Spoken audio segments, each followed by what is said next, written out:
Las bajas laborales de larga duración son una realidad a la que hay que hacer frente. Implican, ante todo, elevados costes para los trabajadores, disminuyen su calidad de vida, deterioran la vida familiar y de relación, sufren una reducción de ingresos e incluso la pérdida del puesto de trabajo, abocándoles en muchos casos a una situación de extrema precariedad.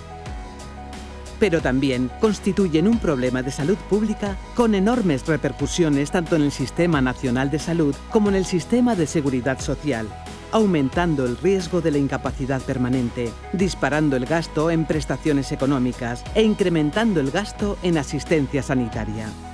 El retorno al puesto de trabajo tras una ausencia prolongada puede ser un momento muy crítico si no se realiza en condiciones seguras y saludables.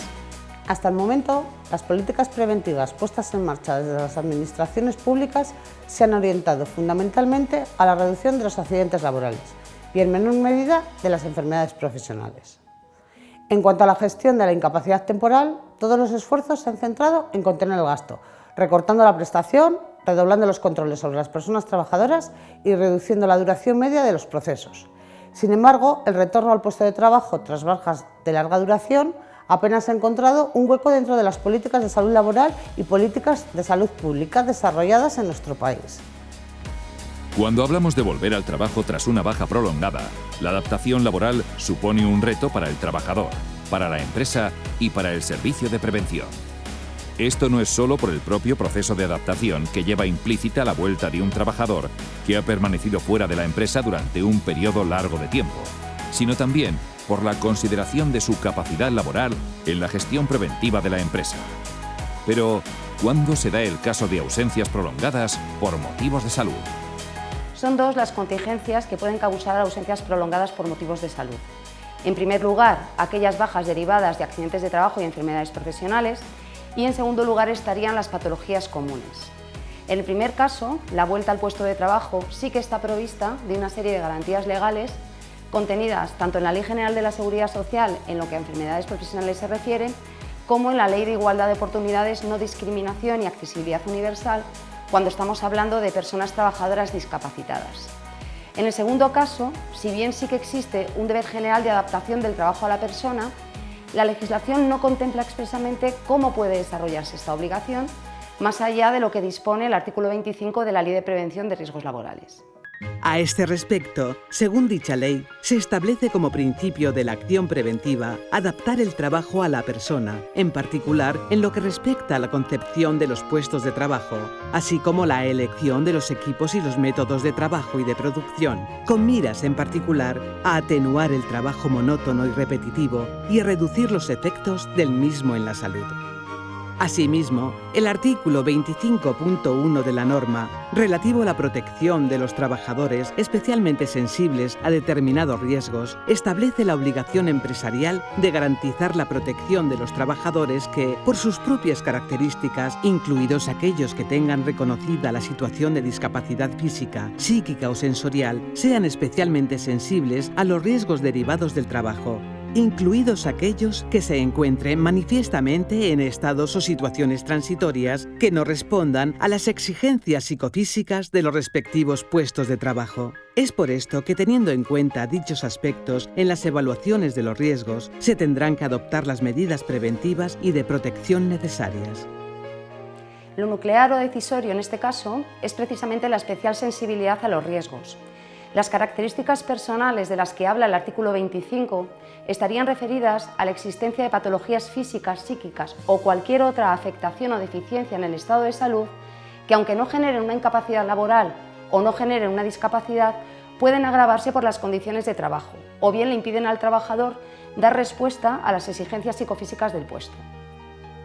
Dentro de esta perspectiva, precisamente, pueden situarse aquellas personas trabajadoras que tras una baja de larga duración se reincorporan a su puesto de trabajo con ciertas limitaciones funcionales, residuales o bien con secuelas del tratamiento al que están siendo sometidas, e incluso aquellos que han vivido situaciones de riesgo vital como son los trabajadores y trabajadoras afectadas por el cáncer. Estos trabajadores se incorporan en un estado de ansiedad y de abatimiento emocional que mina su resistencia psíquica, que merma sus capacidades psíquicas y que condiciona, por tanto, su actitud y su motivación hacia el trabajo. En algunos casos, las características del trabajo pueden suponer un mayor riesgo de enfermedad y un mayor riesgo de empeoramiento del estado de salud e incluso puede suponer un obstáculo para el seguimiento terapéutico del trabajador retornado. Estos casos, precisamente, deben considerarse en la gestión preventiva de las empresas con intervenciones individuales sobre la persona trabajadora y con adaptaciones del puesto de trabajo. Lo que debe ser, sin embargo, no siempre es, puesto que la experiencia nos dice que la obligación de adaptación del puesto de trabajo a aquellos trabajadores que se incorporan tras sus ausencias prolongadas no está ni asumida ni asimilada todavía por el empresario. Se dan casos en los que el empresario entiende que no tiene por qué aceptar al trabajador que no le da una prestación de servicios al 100% y que éste debe acudir a otros mecanismos de protección que a él no le corresponde asumir. Además, considera la adaptación al puesto de trabajo como un coste que no tiene por qué soportar.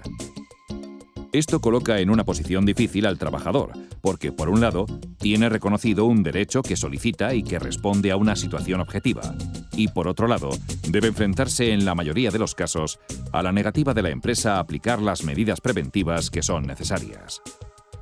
Este problema apenas ha encontrado hueco en el ámbito de la investigación y el estudio. Existen algunas experiencias documentadas con procedimientos de reincorporación para enfermedades como el cáncer de mama, y algunos convenios colectivos recogen procedimientos de cambio de puesto de trabajo por motivos de salud. Pero no son suficientes. Desde UGT Castilla y León creemos que es necesario avanzar en este ámbito, estableciendo políticas de retorno laboral que posibiliten que el trabajo, además de no ser un riesgo para la salud de la persona trabajadora, se realice en condiciones saludables. Para ello, nuestro sindicato ha elaborado un procedimiento de reincorporación laboral efectivo y saludable que facilita una vuelta al trabajo segura y estable. Pero no basta con gestionar el retorno laboral en la empresa. Es necesario establecer una política pública de reincorporación laboral considerando nuestra realidad y necesidades. En nuestro país hay recursos para ello, pero hace falta mayor coordinación y voluntad política para liderar el proceso. Pero partamos de la raíz. Antes de tratar de proponer soluciones, es necesario ahondar en la problemática. Cada trabajador es una cuestión diferente con sus determinadas condiciones personales. Pero tras un análisis, se comprueba cuáles son las patologías que más llevan a los trabajadores a abandonar de manera forzosa sus trabajos. Entre los grupos diagnósticos que mayor incidencia tienen se encuentran las enfermedades infecciosas y parasitarias, neumonías, gripes, enfermedades intestinales, después los trastornos de carácter musculoesquelético, ¿no? Sobre todo las patologías que afectan a la columna, lumbalgias, cervicalgias, ciáticas, también aquellas que afectan a extremidades superiores e inferiores. Enfermedades traumáticas, es decir, traumatismos provocados por choques, golpes, cortes, fracturas, etcétera, etcétera. Solo estos tres bloques de patología representan el 67% de los procesos de incapacidad temporal cursados en el año 2017 en España. El coste son las bajas de larga duración. Está claro que si por una parte vemos los costes que hay que compensar y por otra parte los costes compensados, lo que está claro que las bajas de corta duración pues al final no son el gran problema, digamos, del sistema público de protección. El gran problema es que hay bajas que tienden a perpetuarse en el tiempo, ¿no? En concreto hablamos de procesos crónicos que evolucionan con procesos de agravación y mejoría. Nos interesan mucho las patologías psiquiátricas. Hablamos de procesos oncológicos y hablamos también de procesos clínicos con importantes limitaciones funcionales, es decir, todo aquello que afecta al aparato musculoesquelético, por tanto, todo el tema de los trastornos musculoesqueléticos. Nosotros consideramos que son este tipo de patologías las que a nuestro juicio, naturalmente, presentan mayores problemas de retorno al trabajo en condiciones seguras y saludables. Tecnicismos aparte, no hay discusión cuando se habla de que recuperar el trabajo y la vida habitual es una de las cosas que más ansía cualquier persona que se ve en una situación de baja laboral de larga duración. El hecho de poder desarrollar la vida laboral con normalidad cobra más fuerza que nunca en ciertas situaciones en las que parece que todo tiene que esperar. Os voy a decir unas palabras a lo mejor que no son propias de una directora general, sino más bien de una persona que ha vuelto al trabajo. He sido una persona que efectivamente ha sido afectada por, en este caso, bueno, pues por una enfermedad con un periodo de baja. Y os aseguro que volver al trabajo era una de las razones más positivas que me ha llevado a luchar en ese día a día, en una lucha difícil, compleja. Cuando el momento de la reincorporación llega, es necesario hacer un seguimiento de la misma. Tras diferentes estudios, se concluye la existencia en España de un problema compartido con otros países del sur de Europa.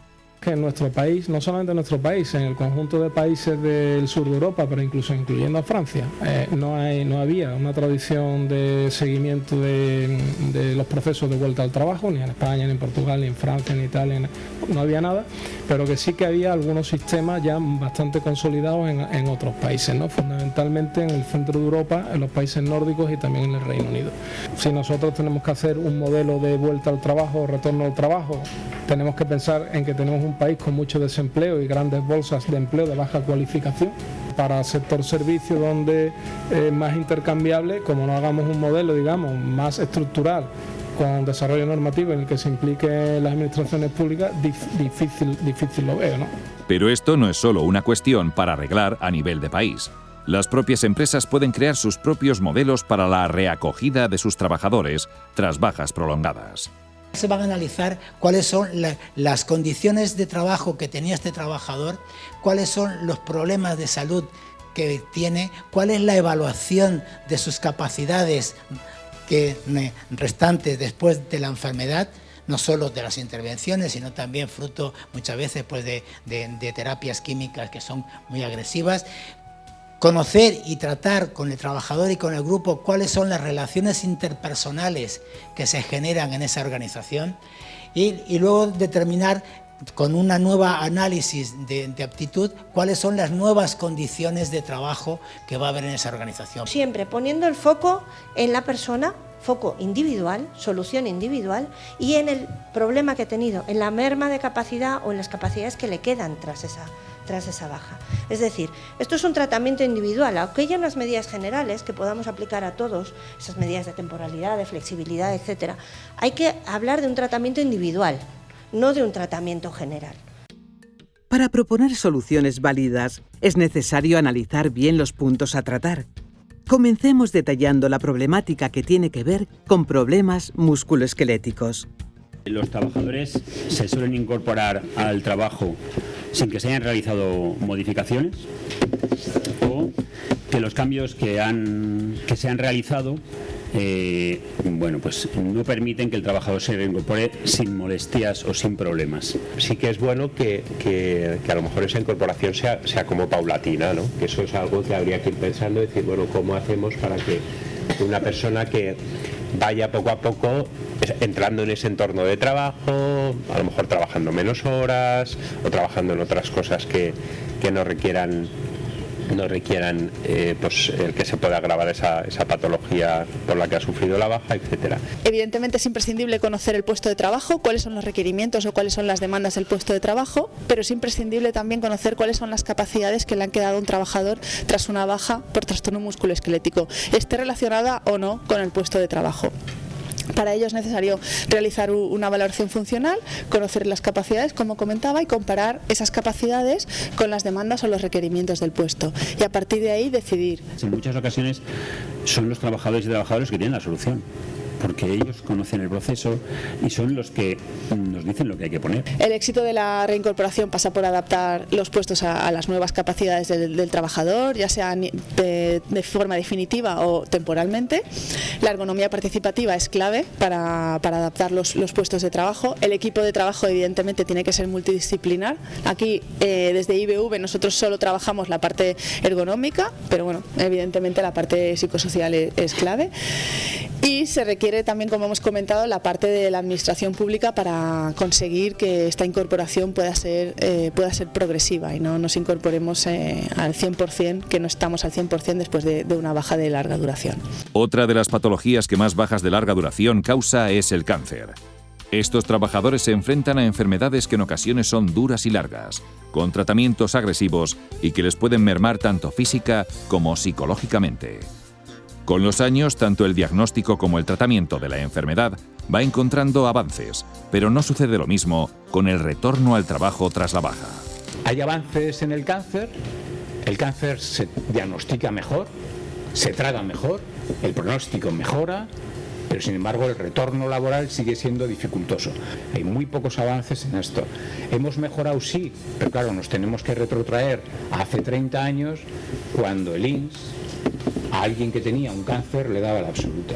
Hay que efectuar una modificación de la norma. No podemos tener un texto, por mucho que se haya hecho una revisión, que no ha sido más que un maquillaje de una ley de seguridad social tan antigua, que no se adapta al nuevo escenario económico y social. Existen determinados casos de cánceres calificados como cánceres laborales, producidos por estar el trabajador durante su jornada laboral expuesto a cancerígenos como, por ejemplo, radiaciones ionizantes o químicos como el amianto. El cáncer laboral, bueno, las características principales, el de mama y el laboral, que es el que hablo yo, pues primero que tiene un periodo muy largo de latencia, lo que quiere decir que al final de la correguda muchas veces el trabajador aparecen los síntomas o se le diagnostica cuando lleva años ya sin trabajar. Y tiene entonces un verdadero problema legal para demostrar que eso fue producto de su trabajo, ¿vale? También tiene una característica fundamental y es que una vez ha empezado no lo para el cese de la exposición. La lesión por ruido, si tú la aíslas, el paciente se quedará con su lesión, pero no avanzará. Pero aquí no. Una vez aparece el cáncer, evoluciona independientemente de que siga o no exponiéndose al factor de riesgo. Tampoco hay un límite fiable de exposición para ningún producto, por mucho que se ponga en TLV. Es decir, los productos cancerígenos no tienen límite de exposición, por lo tanto no debería haber. El empresario admite al trabajador con ciertos resquemores. Es decir, ¿dónde pongo yo a este hombre? ¿Qué me va a poder hacer? ¿Va a poder trabajar o no? Y si le meto en un turno, mañana no se va a quejar de que no puede y de que le tengo que adaptar, y si lo cambio de puesto, ¿dónde lo pongo? Y si encima el cáncer ha sido intentado declarar o declarado como tal, como cáncer laboral, eso le ha supuesto a la empresa un problema bastante grave. El cáncer de mama merece una mención especial entre estas patologías por la gran incidencia que tiene en mujeres en edad activa. 1 de cada 10 mujeres tiene un cáncer de mama, 8 de cada 10 mujeres se curan y únicamente 4 vuelven a su trabajo. Las otras 6 mujeres las hemos perdido en el mercado laboral. O sea, quiero decir que el cáncer de mama tiene muy buen pronóstico, pero 6 de cada 10 no se recuperan de manera activa. Cuando se le da el alta, se abandona la situación de protección del trabajador y se le envía al trabajo. Y se le envía al trabajo siendo especialmente sensible a ponerse al día y a un clima laboral específico que puede ser o no el ideal para su nueva situación. Pero al mismo tiempo, como ha dicho un compañero anterior, volver al trabajo es hacer visible en los pacientes el cambio experimentado. Representa un punto de inflexión donde se va a ver claramente el antes y el después. Hay una confrontación muy importante entre los plazos legales de incapacidad y los plazos individuales de recuperación. Un alta es de hoy para mañana, de 0 a 1. Esa es la evolución clínica normal. Tú vas poquito a poco. La resolución administrativa es de 0 a 100. Yo te doy el alta hoy y tú mañana empiezas a trabajar. Un tema transversal en todas las patologías de las que hemos hablado es la salud mental. Los diferentes problemas de salud mental, como depresión y ansiedad, entre otros, pueden aparecer durante el desarrollo y tratamiento de diversas enfermedades.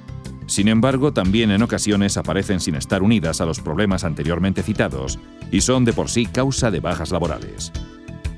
Sea como fuere, es necesario tener en cuenta también la salud mental hablando de reincorporación al trabajo efectiva y saludable. ¿Cómo debería de ser ese momento? Debe estar programado, debe haber una reunión previa, muy cuidada, una reunión de apoyo y de acogida a esa persona cuando se incorpora. Y ahí se hablarán muchas cosas. Se hablará del plan de reincorporación, el médico del trabajo podrá valorar el ajuste del trabajo a la persona, se hablará de qué información quieren dar y a quién y cómo manejarlo y se establecerán las pautas de seguimiento. Si la prevención primaria la sacamos, no hay reincorporación, es un proceso y tiene que estar integrado en la gestión. Cuando no se trabajan, se incrementan los problemas de salud mental. Podemos hacer una reincorporación al trabajo maravillosa, que si no hemos trabajado eso desde la prevención primaria y la secundaria, se generan nuevos problemas de salud mental. En último lugar, es preciso hablar de las bajas de larga duración causadas por enfermedades cardíacas. Estas patologías tienen la mayor tasa de mortalidad a nivel mundial, nacional y también en Castilla y León. ¿Cómo condiciona un infarto la vuelta al trabajo?